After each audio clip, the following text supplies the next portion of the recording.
Doğu Türkistan'daki işkence kamplarında tutulan Ömer Bekali'nin ifadeleri insanlığı utandıran dehşeti en çarpıcı haliyle ortaya koydu.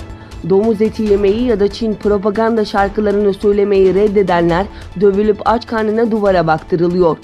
Çin'in Doğu Türkistan'da Uygur Türklerine yönelik sistemli asimilasyon uygulamasında bugüne kadar milyonlarca sivil eğitim merkezi adı altında inşa edilen kamplara götürüldü. Bu kamplarda işkencelere maruz kalan Ömer Bekali, domuz eti yemeyi, Çince konuşmayı ya da onların Çin komünist propaganda şarkılarını okumayı reddediyorsanız 3-4 polis tarafından dövülüp 24 saat aç karnı duvara bakıp duracaksınız. İkinci olarak 24 saat oturacaksınız ifadelerini kullandı. Çin'in Hong Kong Özel İdare Bölgesi'nde zanlıların Çin'e iadesini kolaylaştıran yasa tasarısını protesto etmek için başlatılan gösteriler bugün de devam ediyor. Binlerce gösterici Çin anakarası ile hızlı tren bağlantısını sağlayan istasyonda toplandı. Hong Kong polisi yürüyüşün bitiş noktası olan Batı Kowloon bölgesindeki tren istasyonunda güvenlik önlemlerini arttırdı. İstasyonda bilet satışları durdurulurken giriş ve çıkışlar birer kapıyla sınırlandırıldı. Kapalı bölümlerin önüne içi su dolu plastik güvenlik bariyerleri yerleştirildi.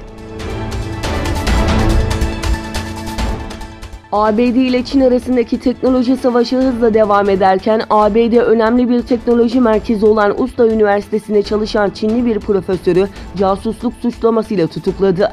Usta'da görev yapan Profesör Yi, ABD ordusu için geliştirilen gizli bir roket işletmecisinin sırlarını çaldığı ve Çin'e teslim ettiği suçlamasıyla tutuklanarak hapse mahkum edildi. Profesörün hayatını didik didik ederek casusluğun boyutlarını araştıran FBI, bu sırada vergi kaçakçılığı, zimmete para geçirme gibi suçları da tespit ederek bu suçlardan da ceza almasını sağladı.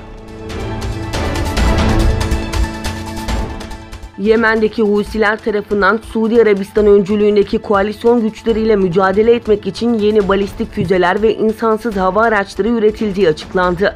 Husilere bağlı Sabah haber ajansına göre Yüksek Siyasi Konsey Başkanı Mehdi El-Meşat, başkent Sana'da balistik füzeler ve insansız hava aracı modellerinin tanıtıldığı askeri sanayi fuarının açılışını yaptı.